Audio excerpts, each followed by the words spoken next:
Oh, hi, hello. So, this is a part of like a 2.5 video series where I was talking about if going to Universal Studios Orlando is worth it on vacation. I will leave the first part of the video in the description below where I talk about like staying on Universal property. This is more of me talking about the parks specifically, so Universal, Island of Adventure, and City Walk, and like my favorite and least favorite things about those three places.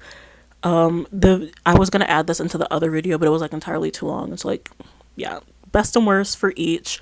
I'll leave other Universal related videos down below, and so we're gonna just get into that video. I just had to jump in because I just kind of like start talking and I like reference other videos that I'm filming for Universal. I ended up splitting them into multiple videos, so have fun learning about the best and worst at Universal Studios Orlando. Okay, this is the back side of the hat I was wearing earlier if you cared. Anyways, I'm gonna talk about just the highs and the lows of both Universal Studios, that like specific theme park, and also Island of Adventure. And maybe I'll throw in City Walk at the end. Maybe I'll start with City Walk. I like City Walk. It's free, it's entertainment. It's like your downtown Disney or your Disney Springs. Lots of shopping, lots of food. When we were there was a lot of like workplaces doing their end of the year parties there, and it was fun. So like just about every night after we got back from the theme parks, because they closed like at like 8ish, we would go and like get food afterward, so that was good. And then that first Monday we also like spent, once our room was ready, we spent a lot of time in City Walk, and it's fun, it's entertaining, it's a good like night culture, but still like family friendly. They had like live music. We what are some things? Hard Rock Cafe has a breakfast on select days in City Walk, and that was like not only one of the cheapest meals we had, it was just like a standard breakfast. But what I really enjoyed about that breakfast is like it was a toned down Hard Rock Cafe. It's a very stimulating place if you've never been to a Hard Rock Cafe. It's loud and there's music blaring and everyone's yelling, and it's like a concert sort of vibe, and that's just way too much stimulation for me. So if you want like to experience Hard Rock and you want to be able to like walk around and look at all the cool like music history stuff, I recommend trying to get in for breakfast one day, because we did. It was dead. Not a lot of people were in there for breakfast. The breakfast food isn't spectacular, but the fact that we were able to like walk around and look at pictures on the wall and not have to like look over a family eating dinner, that was a 10 out of 10. So if you're not like a big foodie person and you just need breakfast one day and you want to visit Hard Rock, I highly recommend going for breakfast. One place I don't recommend is that little NBC Brew Grill place. I remember it was just like very loud, and like that's just a thing. I don't love loud places, even though I go to theme parks all the time. Like a loud restaurant, and I feel like it's the loudness and the hunger mixed together, where I was hungry, and then like we had a reservation and we had to like wait a crazy amount of time despite having a reservation. And like when they explained everything, they hit an issue in the kitchen where like their like main grill stopped working. So like I understand why everything was like backed up, and I'm not like knocking them for that. I'm knocking them for just like the lackluster food. It was just simply fine. And I know I just said like Hard Rock was fine and so you should go there, but like if I just wanted like basic food I would have eaten in the theme parks, I would hope that they would do like a little something extra for like the City Walk restaurants. And this was just like a sports bar. You'll get better food at your local Buffalo Wild Wings. I remember I got the Midwestern baby back ribs because I'm a Midwestern girl. Don't tell me it's going to be a Midwestern rib and I have to fight to get the meat off the bone. And maybe it was my fault for getting Midwestern ribs, assuming that they would be fall off the bone, but they weren't. Me and that bone were fighting over the meat, and then the meat wasn't that good to begin with. I know someone else I went with got a half chicken, and like that was fine, but like they didn't like the sides that they got, and it just was not our favorite place to eat, and it was loud, and so I can't recommend it. But if you're at Universal and you want to watch the big game, that's one of the few places you could do it. Everything else was fine. Margaritaville, we went there because we had the coupon. I liked my fish tacos. I got a margarita, and I also figured out I don't like margaritas or alcohol at all. It was kind of icky. If you do like alcohol, What was that place called? All right, so now I'm just running through City Walk. I didn't want to do this, but I just have to talk about the things we did. We went to Big Fire. I really liked that restaurant. That was very good. It was more pricey, but I got the salmon and they had the best carrots. Sounds nuts, I know, but they like grill or roast the carrot. 10 out of 10. Big Fire is also, I think they're known for steaks. My dad got a steak that was like $50 and I ended up paying for the whole meal. That's how I know it was a $50 steak. He said it was one of the best steaks he had. A lot of people around us had steaks and they had like an open kitchen, so you could like not, you could like, there was like glass or something and you could like see into the kitchen. So that was really good. Fat Tuesday. Okay, so I'm not a big alcohol drinker. In fact, I have not really had alcohol since that Universal trip. I don't like the taste of alcohol. If Fat Tuesday, y'all, if you like alcohol, go there. I remember I got a pina colada and I'm like, you know what? I'm on vacation. I'm gonna just go and have one little alcoholic drink like I do on vacation. So much alcohol. Also, I got a small, humongous portion. Big portion. And maybe it's because I don't really like alcohol like that I thought it was huge, but it was like a big portion, lots of alcohol, and I got a regular. When I was ordering, the dude had the nerve to be like, "Oh, do you want a double shot of alcohol?" And I'm like, "No, no, no, please no. I can barely do alcohol as it is." It just felt very alcohol-y to me.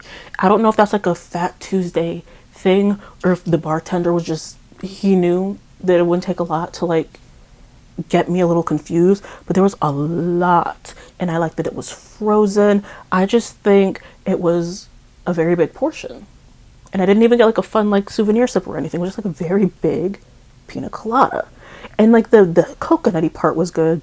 It was just too much alcohol, and so it's kind of like a top and bottom because I feel like I spent a lot of money on it and it was huge. But if you like alcohol, maybe give it a try. Maybe that's a bargain for you.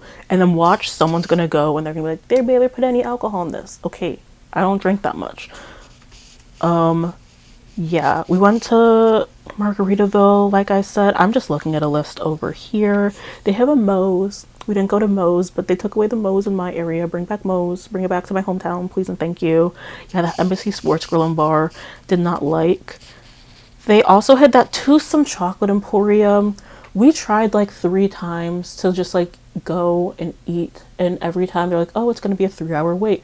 And then one day we left one of the parks early and we're like, okay, it's going to be a 3-hour wait. We can just walk around City Work and just finally get in. Nope, that day was a 4-hour wait, and I'm gonna start cussing. So I still have yet to go to this mythical Twosome Chocolate Emporium, and I'm interested. I just never think to get a reservation, and the times I tried to wait, I couldn't. So those are some cool things to do at City Walk food wise. I also like the shops, but I love shopping. So there we go.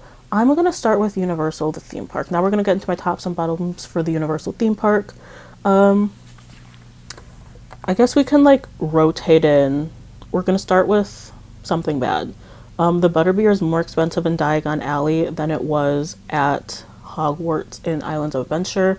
I paid with cash and it was like $9 and like 5 cents or something. I don't know the exact thing, but then when you pay over in Diagon Alley, it was like $9.09, something like that. It was 4 or 5 cents more, so not big overall in the grand scheme of thing, but every time I got a frozen butterbeer, and consistently it was more expensive over at the little butterbeer shop in Diagon Alley. I don't know why they wouldn't just standardize the prices and why they thought like, oh, the people aren't going to notice it's like a 4-cent difference, but I did. So nice try Diagon Alley, lower the price for your butterbeer.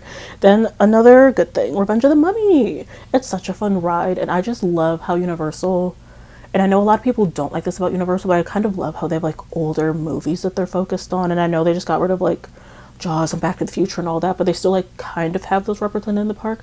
I love that like Mummy and Men in Black still have rides and attractions, and they're super cool.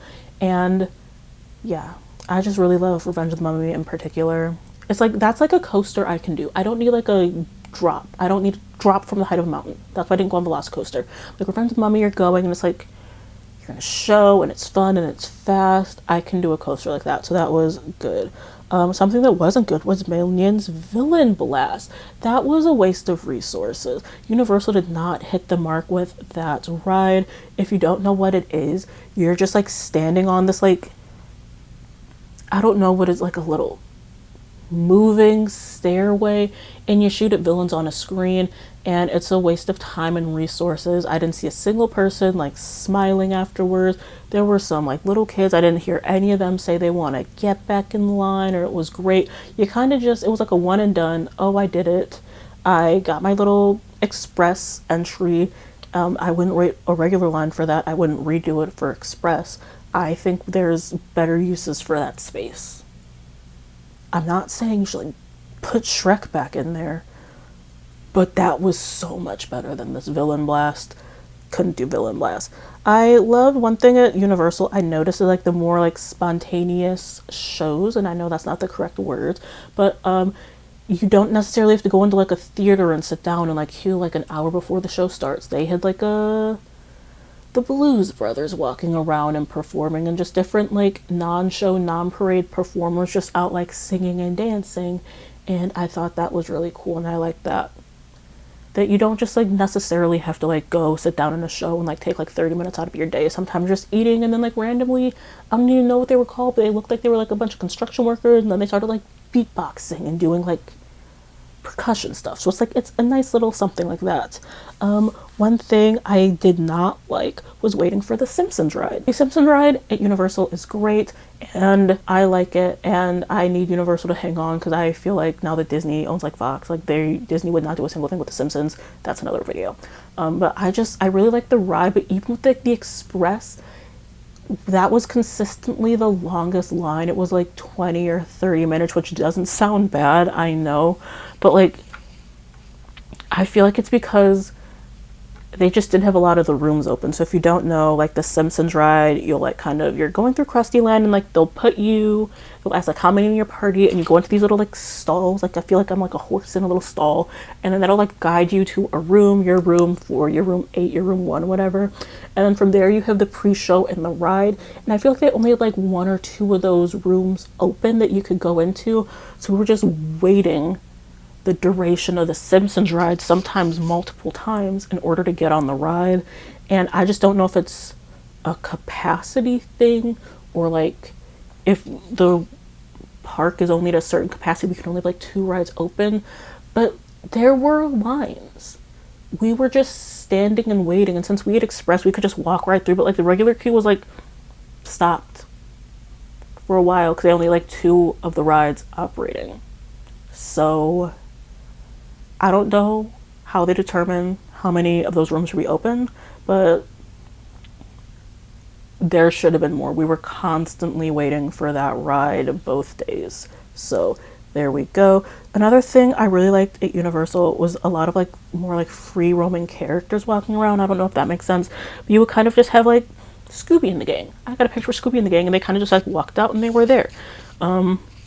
They had like Marilyn Monroe and Betty Boop, and they had the Back to the Future, that man, I don't know his name, but they had just a lot of characters like outside of like a formal meet and greet. And I also think that was just due to like maybe like the lower capacities at the park, or maybe that's just something Universal always does. But I just like that you didn't have to like wait in line to meet certain characters. I literally walked in, wasn't expecting to see Scooby-Doo, and there he was. So I like that. And then finally, the worst thing about Universal Studios, and I don't want to end on a bad note for Universal Studios, but I have to get this off my chest, is the Fast and Furious Supercharged movie. Remember when I started this video and I said that I went to Universal in order to go on the Fast and Furious Supercharged ride? Yeah, well, I did. Horrible ride. It does almost an injustice to the Fast and Furious franchise, and it just wasn't the correct ride type for the franchise. And then what they do once you're in the ride is also bad, and there's nothing good and fun about it. And I remember a lot of people, like when it first opened, and like I was just like getting ready to go to Universal, I'd watch reviews, and they're like, you can skip Fast and Furious Supercharged, it sucks. And I'm like, you all just aren't Fast and Furious truthers like I am. So you don't understand like the gloriousness that the Toretto family is going to bring to you and your soul. And so I went in fully prepared to absolutely love Fast and Furious because I just wanted to control my time on vacation. I love Fast and Furious. I have this Fast and Furious hat. Like, of course I'm gonna love Fast and Furious Supercharged. It was bad, y'alls. Very bad.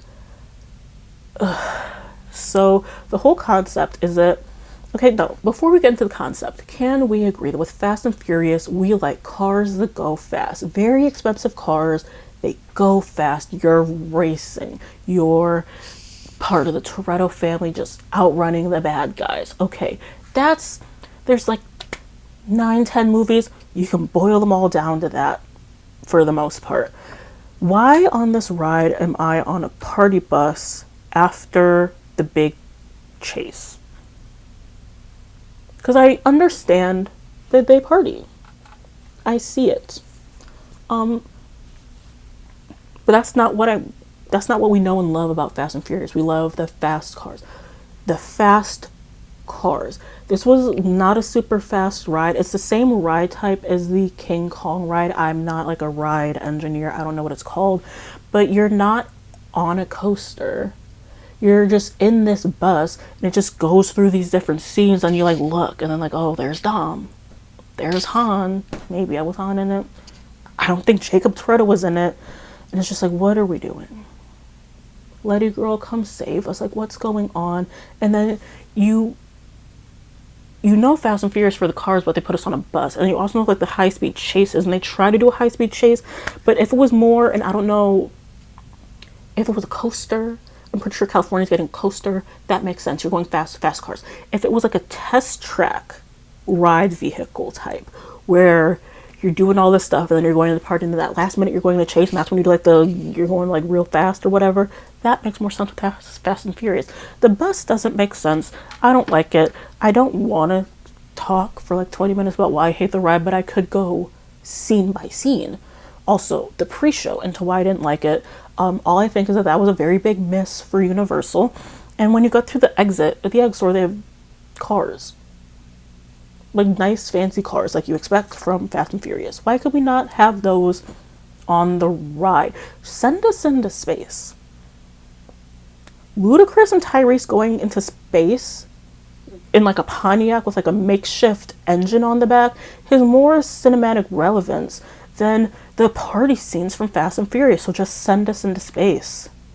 But that was a big miss for Universal with Fast and Furious Supercharged. This next part is going to be quick. I want to just kind of talk about the pros and cons of Islands of Adventure. One, my favorite part of it is Hogwarts, and I'm not even a Harry Potter person, so like that kind of just shows like how well Universal went into Hogwarts. I don't know the truth behind like Universal and Disney and like trying to get the rights and like the whole train thing, but once Universal got Hogwarts, they were kind of in their bag a little bit. Hogwarts is great. It's beautiful. I really love the ride within the castle and just also like walking through. I know when we were there were quite a few groups of people where there would be like 5-6 people. They walk through the queue and then like a couple of people on the ride don't even go on the ride. They step off or they like step to the side and you can just walk through the queue because it's a franchise that means so much to so many people and they just did it very well. Especially that castle ride. It was probably my favorite ride at Universal. Just very fun. Very fun. I'm not even a Harry Potter girl, but I have to give Universal their 10s for that one. And the Butterbeer is 4 cents cheaper in Hogwarts. And it looks beautiful. And they had like a nighttime projection show in the castle. I did that castle ride probably 15 times. Don't even know what it's called. I don't even know if is Hogwarts a castle. Who knows? Not me. But they turned someone who has zero interest in Harry Potter and made them a fan. So good job for that one. I like the theming of Island of Adventure, even if it's not like that like isolated. I know, and I don't like to compare Disney and Universal, but like here I am comparing them. How Disney does like a very like isolated, you're in Frontierland, you can only see Frontierland. You don't do that at Universal, and I know some people have issues with that. I don't. I'm perfectly okay being at Seuss Landing and seeing like the Hogwarts castle and seeing the Velocicoaster, because like within each land I just super duper enjoyed the theming and it's immersive and I like it. And I just think theme parks should have theming. I'm sorry. I don't mean to dig at Six Flags, but that was my first job. I live near Six Flags. What are we doing? No theming, no good rides, nothing. Six Flags needs help. But like I just like that you're in this little Marvel comic area and there's these big comic panels and you're in Seuss Landing and the Lorax is on the recycling bins, and I just like the theming of Island of Adventure. My last like bottom, I guess, that can apply to both Island of Adventure and Universal, I just put it under Island of Adventure because this is when I noticed it, is that I wish there was more like variety within the theme park food, which is also like a big ask from me. The quick service was all like chicken tenders, pretzels, churros, sad little cheeseburger. I just wish there was more, and like just more variety. Every single stand had the Gatorade and the Powerade and the churros and the pretzel. And outside of like Krusty Land, that little cafe had like food variety, but like I just want more diversity in food and like culture.